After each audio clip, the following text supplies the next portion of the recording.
نہیں، defeating argument definitely ہے، لیکن یہ ایک بہت بڑی حقیقت جو ہے وہ بہت بڑی ایک ریئلٹی کی ریفلیکشن بھی ہے۔ اب اس پہ اگر کوئی سوال اٹھاتا ہے کہ جو ساؤتھ ایشین کنٹریز ہیں وہ اس وقت کس کے انفلوئنس میں ہیں، تو میرے خیال میں یہ بڑی سادگی کی بات ہوگی۔ یہ تو بالکل ایک کلیئر قسم کی بات ہے کہ انڈیا اس پورے خطے میں ایک بہت بڑا انفلوئنس ایکسرسائز کرتا ہے، specifically all these countries, despite جو اسمال کوئی ڈفرینسز ہیں وہ سب کے ساتھ ہیں ان کے،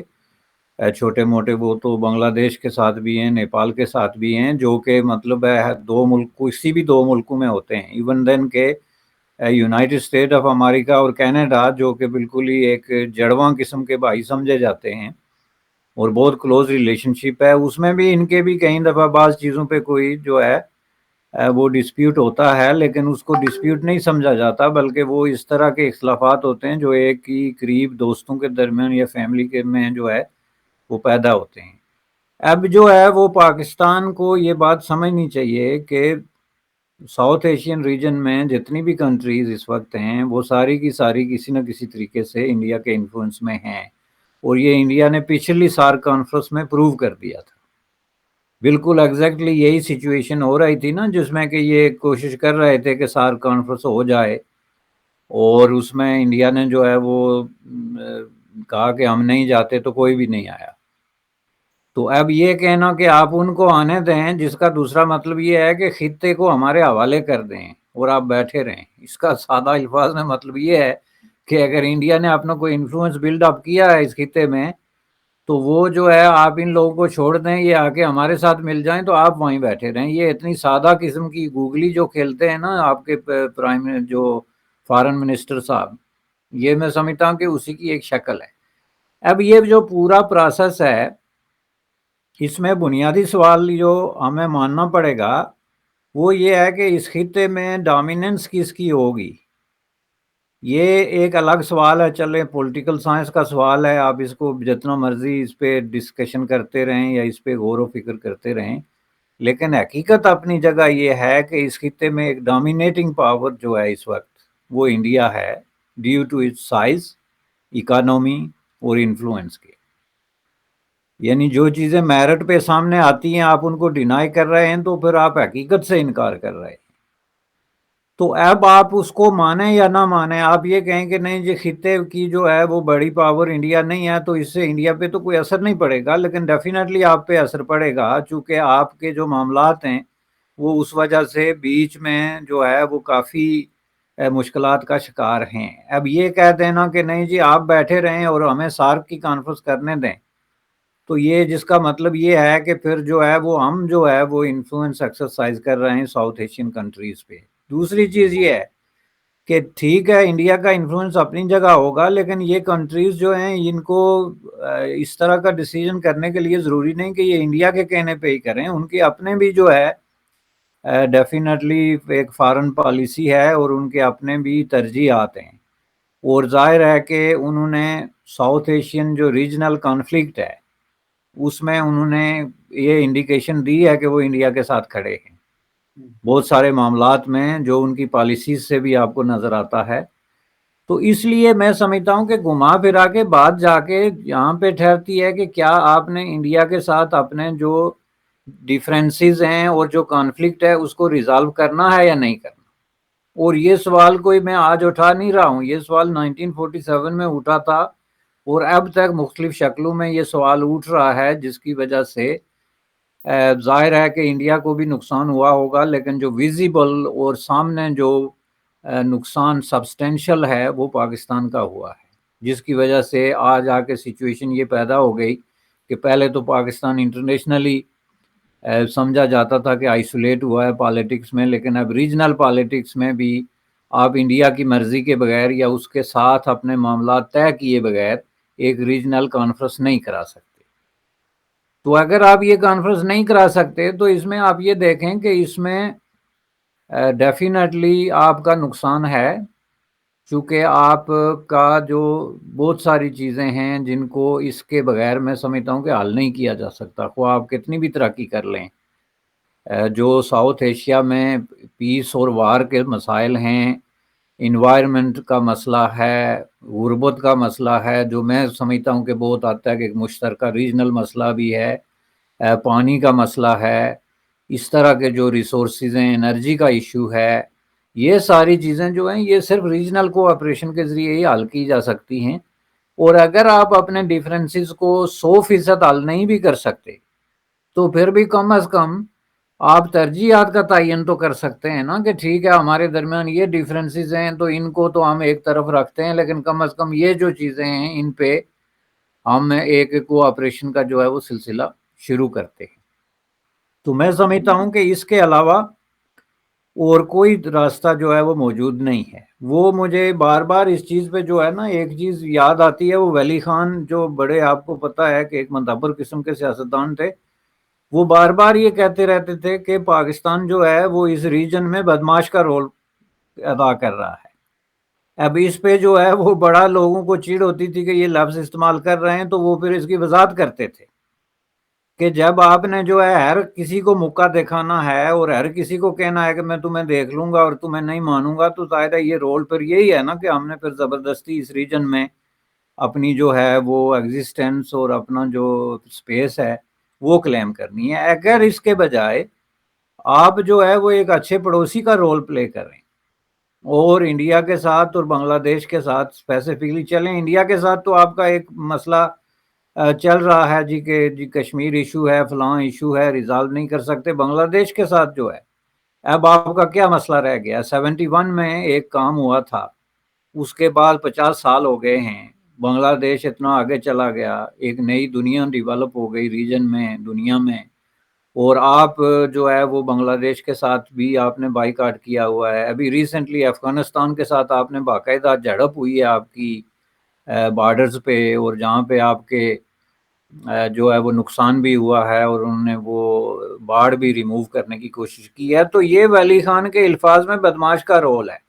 کہ آپ چاروں طرف لڑ رہے ہیں، انڈیا سے بھی لڑ رہے ہیں، بنگلہ دیش کو بھی ہیٹ کرتے ہیں، افغانستان کو بھی آپ جو ہے اس کے ساتھ اس کے بارڈرز جو ہیں وہ 70 سال سے کوئی نتیجہ نہیں نکال سکتے۔ ایران کے ساتھ آپ دیکھ لیں، آپ کا کانفلکٹ جو ہے وہ اس طریقے سے چل رہا ہے۔ تو اس طرح کے رول میں تو آپ اپنے عوام کو جو زندگی دے رہے ہیں وہ کوئی بہت خوشکن نہیں ہے، یہ میں آپ کو بتا دوں، چونکہ الٹیمیٹلی جو ہے پاکستان انڈیا اس خطے میں جو انٹرنیشنل جو سٹیٹس ہیں اس کے مطابق تقریباً 44% لوگ جو ہیں وہ غربت سے نیچے زندگی گزار رہے ہیں، اور اس ریجن کے اندر جہاں پہ اتنا بڑا پوٹینشیل ہے وہاں پہ آپ اپنا ٹریڈ والیوم دیکھیں کہ دنیا کے جتنی ریجنل گروپنگز ہیں ان میں سب سے کم بلکہ نہ ہونے کے برابر جو ہے وہ ہے۔ آپ کی جو سوشیو اکنامک سچویشن ہے وہ تقریباً ایٹ پار ہے۔ تو ایسی سچویشن میں آپ اگر ٹریڈ کھولیں گے، آپ اگر اس طرح کی فری ٹریڈ اور فری موومنٹ کے کانسیپٹ کو لے کے چلیں گے تو آپ لوگوں کی زندگی بدل سکتی ہے، عام آدمی کی زندگی بدل سکتی ہے۔ غربت کے خلاف یہ سیلاب، یہ بھوک ننگ، یہ ساری جو مشترکہ قسم کی چیزیں جن کا تعلق جو ہے وہ پورے علاقے سے بنتا ہے، اس کے خلاف ایک میں سمجھتا ہوں کہ بہت بڑی اچیومنٹ جو ہے وہ حاصل کی جا سکتی ہے۔ لیکن آپ اگر یہ کہیں کہ نہیں جی ہم نے تو اپنی شرائط پہ ہر کام کرنا ہے، اور ایون دین کے سارک کی کانفرنس میں بھی آپ اگر اس طرح کا رویہ اختیار کریں، SAARC is all about regional cooperation, تو آپ کس طرح ایک پروپوزل ایسی دیکھ سکتے ہیں کہ جی آپ گھر بیٹھے رہیں لیکن باقیوں کو آنے دیں؟ یعنی اس کا مطلب یہ ہے کہ آپ کا جو نیت ہے، انٹینشن ہے، وہ ٹھیک نہیں ہے، اور جب تک آپ اپنی انٹینشن درست نہیں کرتے، یہ گھما پھرا کے بات واپس جا کے وہیں ٹھہرتی ہے جناب،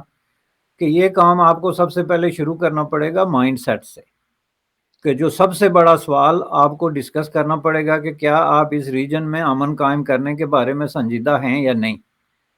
اور اگر اس کا جواب ہاں میں ہے تو پھر آپ اس طرح کی پروپوزل قطعاً نہیں دے سکتے کہ ہم سارک کانفرنس کر رہے ہیں، آپ باقی لوگوں کو آنے دیں، اور آپ کو اگر نہیں منظور تو آپ ورچولی اس میں پارٹیسپیٹ کریں۔ یہ تو کسی کو اریٹیٹنگ قسم کا ایک سٹیٹمنٹ ہے، جس کا مطلب یہ ہے کہ آپ خود ان کو میسج دے رہے ہیں کہ آپ کسی کو نہ آنے دیں۔ تو میں سمجھتا ہوں کہ آپ اس کو تھوڑا سا اس نقطہ نظر سے اگر دیکھیں گے تو میں سمجھتا ہوں کہ یہ بر صغیر کے جو بلینز آف پیپل ہیں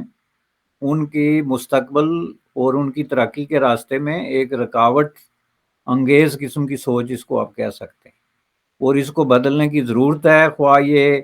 آپ جو ہے وہ پرائم منسٹر سے شروع کریں یا فارن منسٹر سے شروع کریں، لیکن اس کو بدلے بغیر جو ہے میں سمجھتا ہوں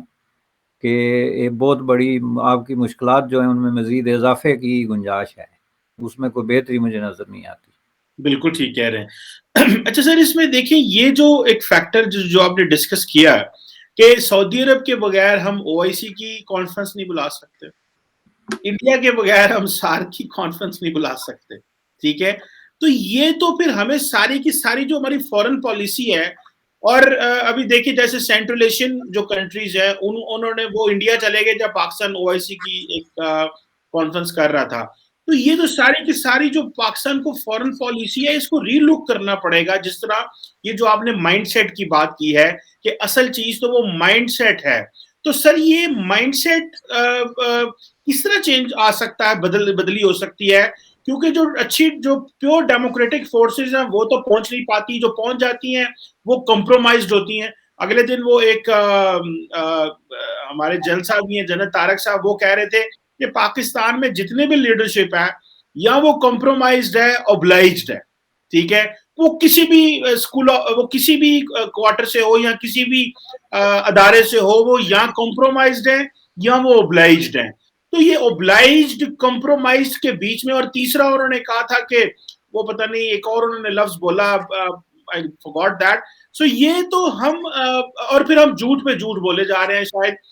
لوگوں کو شاید سبز باغ بھی دکھا رہے ہیں کہ ہماری بڑی کامیابیاں ہیں۔ تو یہ کب تک ہم اتنی بڑی اسموک اسکرین جو اریکٹ کر کے رکھیں گے اور میڈیا بھی مینج کر لیں گے، لوگوں تک پبلک اوپینین بھی نہیں پہنچنے دیں گے؟ تو یہ ہاؤ ٹو ری لک اور ہاؤ ٹو، جسے کہتے ہیں ری اسکیچ، کس طرح ہو سکتا ہے؟ یہ بڑا سوال ہے، لیکن یہ آپ سے سر کیا جا سکتا ہے۔ نہیں، یہ بہت بڑا سوال نہیں، یہ بہت ہی بنیادی سوال ہے، اور میں آپ کو بتا دوں کہ اس سوال کا جواب دیے بغیر پاکستان کے لیے آگے جانے کی کوئی گنجائش نہیں ہے۔ اور اس کی وجہ میں آپ کو بتاتا ہوں کہ جو بار بار میں ذکر کرتا ہوں کہ ایک آرٹیفیشلی انفلیٹڈ جو سینس آف سپیریورٹی ہم نے کریٹ کیا ہوا ہے، وہ مائنڈ سیٹ ہے جس کی وجہ سے ہم دنیا سے اور ریجن سے وہ سپیس مانگ رہے ہیں جو ہمارا حق نہیں بنتا۔ اس کی آپ نے خود مثال دی، میں دوبارہ دے دیتا ہوں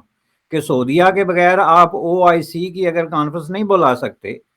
تو یہ اس چیز پہ دلالت کرتی ہے کہ اسلامی دنیا میں آپ کا سپیس کتنا ہے، ویٹ کتنا ہے، اور آپ مانگ کتنا رہے ہیں، آپ کی وشفل تھنکنگ کتنی ہے، اور آپ خیالی دنیا کے اندر کتنا رہتے ہیں۔ آپ اگر انڈیا کی اجازت اور اس کی آشیرواد کے بغیر سارک کانفرنس نہیں بلا سکتے تو یہ اس چیز پہ دلالت کرتی ہے کہ ریجن میں آپ کی جو ویٹ ہے اور آپ کا جو سپیس ہے وہ بہت ہی لیمیٹڈ ہے، اور آپ اس سے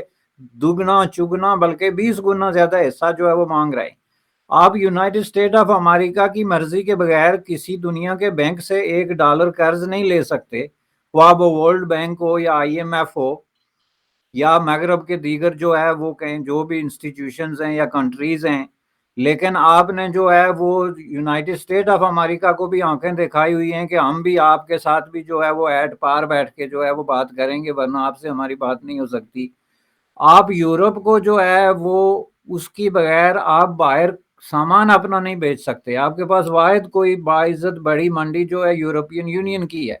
تو اس کو آپ آنکھیں دکھاتے ہیں کہ ہم ہیومن رائٹس پہ ہمارا اپنا کلچر ہے اور آپ کے جناب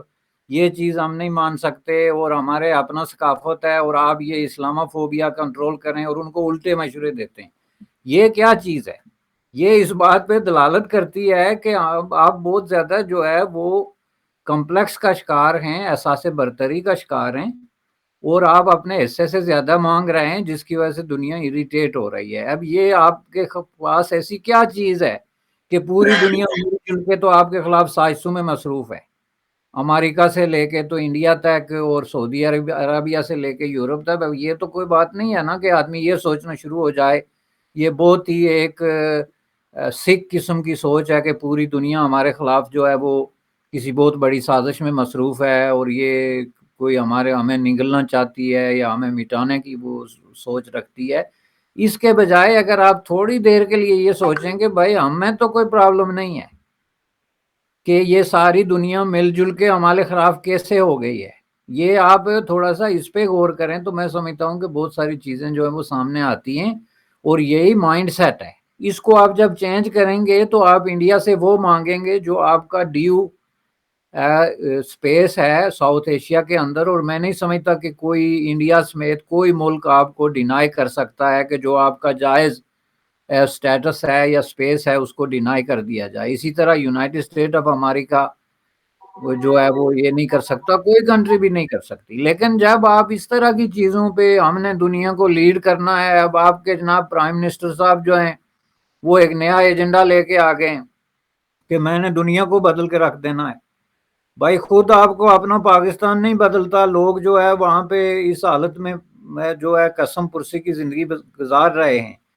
آپ کی معیشت کا یہ حالت ہے کہ آپ almost on the verge of collapse ہیں۔ آپ کی وہاں پہ غربت اور بدحالی کی یہ حالت ہے، آپ نے کوئی ایک منصوبہ بھی آج تک جو ہے اس کو نہ سٹارٹ کیا، نہ امپلیمنٹ کیا، نہ کمپلیٹ کیا، اور آپ کہتے ہیں جی آپ دنیا میں اسلامو فوبیا ختم کر دیں گے، فلاں کو یہ کر دیں گے۔ یہ جو ہے جو وہی جو خیالی قسم کی چیزیں جن کا حقائق سے اور زندگی سے کوئی تعلق نہیں ہے، وہ اٹھا کے تو آپ اپنے آپ کو ایک بطور لیڈر دنیا میں پروجیکٹ کرنا چاہتے ہیں، جس طرح جو کہ یہ ممکن نہیں ہے۔ یہ ہم نے تاریخ میں دیکھا ہے پہلے،